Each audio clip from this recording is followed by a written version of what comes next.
Well, from Ray Charles to 95 South, the Allman Brothers Band, and Yellowcard, Jacksonville has a rich and varied musical history. We're joined now by two people attempting to capture that lightning in a bottle, or at least in a documentary series.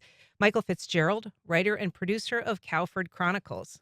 Hi, Michael. Hi, Ann. How are you? Great. And Sharon Cobb, the series production consultant. Good morning, Sharon. Good morning. Thanks for being here. So, Michael, you've written about the music scene for many years. Why did you want to create a documentary series? It just seemed like the next step from books to documentaries. Explain. Well, documentaries are more accessible than books, so it will reach a wider audience, I think. What is the story to tell? Oh, it's a great story. It starts in 1900 with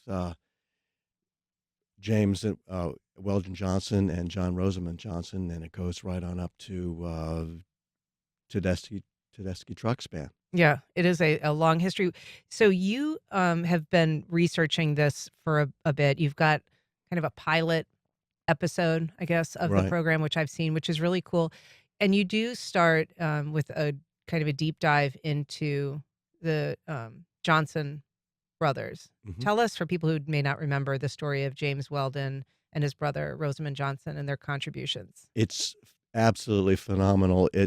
Everybody knows who James Weldon Johnson is because he was a civil rights leader and an attorney and a diplomat and a Renaissance man. He was also a musician. He and his brother Rosamond, his younger brother Rosamond, wrote more than 200 songs together. But Rosamond was the real musician in the family. Rosamond was trained at the Boston Conservatory of Music. He was the director of the London Opera House. He was an international star in opera and pop, and he's just incredibly huge musician and entertainer. And He appeared on Broadway even. and the two of them probably best known to people who aren't necessarily enmeshed in the music world for writing the Black National Anthem. Lift every voice and sing, right? Yeah. Yeah. Mhm. So Sharon, you are a part of this project. What is it about it that made you want to become involved and see it to fruition? Michael asked me. I've been a fan of Michael Fitzgerald since he was in Mike and the Michelangelo Angelo and and the the Idols. Idols. Right, exactly. And Dan McDonald and I were great fans of his. Dan McDonald's a Ye- former music writer yes, here in Jacksonville. with the Times Union, and he's still here. He's still working. With the Daily Record. With the With the daily, Daily Record, oh, right? yeah. With the Daily Record, and so when Michael was telling me about doing this, I thought what was this 2020 maybe? Yeah, 2020. Yeah. Just before COVID hit. Yeah. Oh, right. COVID. Yeah. Mhm. Right. I remember that. But we put together a presentation and talked with the Jacksonville Historical Society about this project, and things just kind of one thing happened after another, including COVID, and it's now just getting started again. And so since Michael has asked me to do this, and I have a passion for film myself, and music, of course, is part of film always. Yeah. So, Michael, you're also the founder of the Documentary Film Institute of Jacksonville, also known as DocJax. What is the goal of that organization? We're going to present a series about Jacksonville's music and culture and its history. And if this if this first season goes well, we're going to expand it into other topics like the film business, architecture, uh, football, etc. Football. Yeah, football's a big thing in Jacksonville. Really? I don't mean just NFL. I mean college football. Of since course. since the Gator Bowl was founded in like So 1925. cultural items of interest to the community. Yeah. And we're starting with music. Yeah. But indie films may also be a focus. Is that right? Yeah. Yeah. So tell us why that would be a focus. I mean, I'm not sure people think of Jacksonville as the indie film capital of anywhere, but there are a lot of independent films. Definitely. Yes, Jacksonville is one of the biggest film communities in the Southeast. I mean, really, we have feature films being made here pretty much every day. We have the Jack's Film Bar Mondays that meets, and there's thousands of members, literally thousands of members, and people who are making films here. So not just short films, but also feature films that are being made here. I want to just deviate on that for a moment because you were recently appointed to the Mayor's Advisory Commission on Hmm. Television, Motion Picture, and Commercial Production. Right. And there appears to be some renewed interest in trying to, reinvigorate the city's role in bringing film production to town or commercial production to town.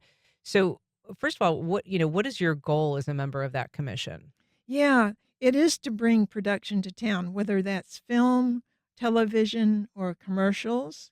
It has to do with our whole deep crew that we have here in Jacksonville, and locations in Jacksonville, and production in Jacksonville as far as film and TV and commercials are concerned.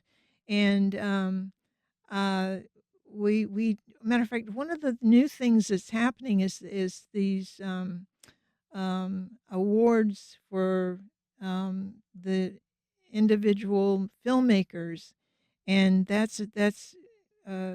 that's a really important thing, to give financial awards to the filmmakers to be able to make their, to help their productions. Well, I mean, Grants. besides, financial incentives, I mean, I guess that's one way is sort of Hmm. this recognition, Hmm. but what else can the city do in an official capacity to draw anybody to town to try to make any or to produce anything here? We've got to lobby the state to bring back Yeah, the mhm, film incentives. incentives.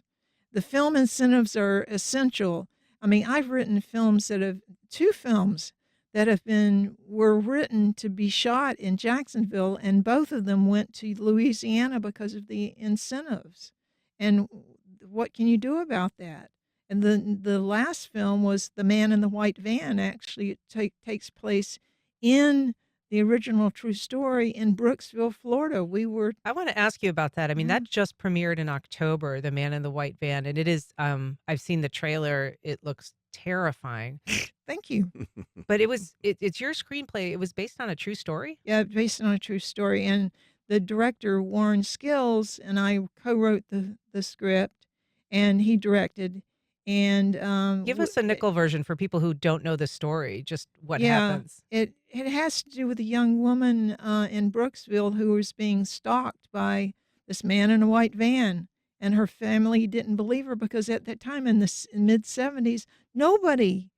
I mean, nobody knew what a serial killer was. There wasn't even the term serial killer at the time.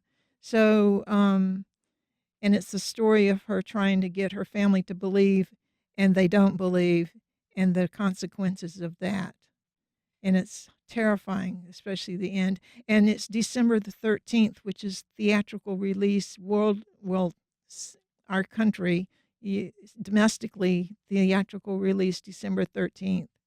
It's looks really, really good, and I'm congratulations on it. It's Thank a you big very much. accomplishment. Yes, congratulations from me Thank too. you. Yeah. I want to roll back though, Michael, to talk about. I mean, many people know the big names, right? Oh yeah. That have been that are from Jacksonville, the Leonard Skinnards, the Allman Brothers Band, Black Kids, Limp Bizkit.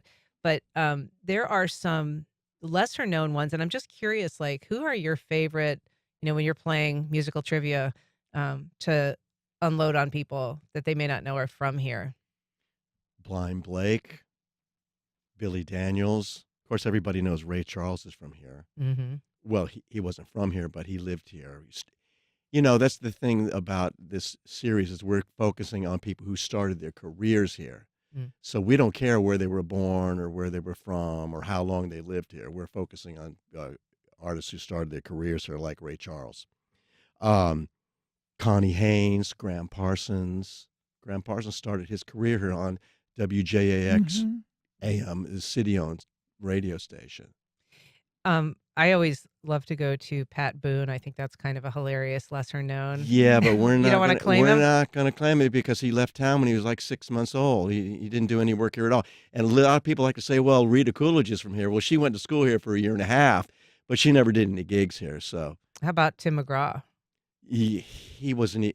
He lived here for a couple of years in the 70s. He doesn't rise to the level of what you're looking at. we have a list of over 100 artists who have some connection with Jacksonville, so we had to prioritize them somehow. And this is how we decided. We have a 3-person committee that chooses the artists, and this is how we decided to pick them. They started their careers here in Jacksonville. So Rita Coolidge, no. Pat Boone, no. Rex Smith, no, etc. But Ray Charles, yes. Allman Brothers Band, definitely. Limp Bizkit for sure. Blackfoot, Leonard Skinner, they all started their careers 95 here. South, Yeah, what's known as the Quad yes, City DJs. yes, exactly. So, I mean, is there a through line? You look at such a variety of music forms coming from Jacksonville. Do you see any connection?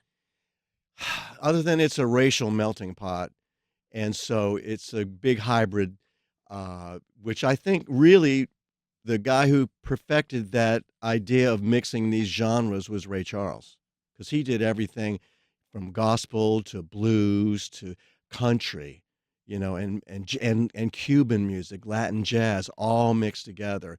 And so I think that was a big influence on the Allman Brothers Band and a lot of bands that came after him. It's just really cool to mix genres in Jacksonville. Do you think people have an understanding that live in Jacksonville of just kind of how rich the history is? No, no, No. no. This series, I guess, aims to change I that. did. I really didn't. Yeah. We've got a call from Mark on the west side. Good morning, Mark. Go ahead. Good morning. 2 quick things. Let me suggest, if you want to really bite off more than you can chew, you do a history of WAPE AM radio station. Ah, Oh, that's in the works. That's great. That's in the works. Okay, great. Also, you kind of touched on this, but apparently the city does not offer filmmakers incentives. I mean, we'll give any Burger King operator who knows Mike Harden $10,000 to paint the signs on his building, but it doesn't sound like we're doing this on a regular basis. Well, we've got the grants that we're giving to filmmakers. I'm on the film commission, and that's one of the things that's really important for us. And They did announce some new incentives, Todd, right? yes, Todd Rubin is really working on that on a daily basis. But for guess everybody. what? No grant for TV shows. Well, Films only. Well, so how do people access those if they are interested in applying? yeah, they can go to the website. Is it coj.net, Yeah, and it's then the- Film Commission. Yeah, and look up the information. The grants for this year have been awarded, and some very, excellent filmmakers have gotten those grants, and that's what's happening with that. But like Michael said, the incentives are really where it's at as far as like State level. a TV series or state level TV series or films. That's really important to have those incentives. Yeah, Michael, I just want to ask him about the Cowford Chronicles. I said that there's a pilot. How can people? When would they expect to see it? And where will it air when it's complete? Well, I don't want to say where it's going to air, because we're negotiating with 2 different stations on that, or we have prospects at 2 different stations on that. But when will it be aired? When will it be ready? We're still in the process of raising the funds. We've got a call from May at the Beaches. Good morning, May. Go ahead. Hey, how are you doing? Great. Go ahead. Yeah, y'all were talking about WAPE, but if you're going to do that, you must do Rock 105 with Lex and Terry. My personal favorite, because I won the last winning ticket on the Prince Party Bus to Tallahassee. Congratulations. Lex is a good friend of mine, Lex Staley. Congratulations on that, May. Any plans to put the Lex and Terry show in your history, your series? No, they're not musicians. Straight up. I mean, if there's room for indie film segments, then Well, maybe we'll do That one would on be Jacksonville radio. That's a different but series. we were going going to to focus on series. WAPE, but maybe Yeah. we'll do. Rock 105 was a strong presence in this town. sure. Yeah. All right. Michael Fitzgerald, Sharon Cobb, thanks so much for being here. Appreciate it. Thank Thank you. you. Ian. All right.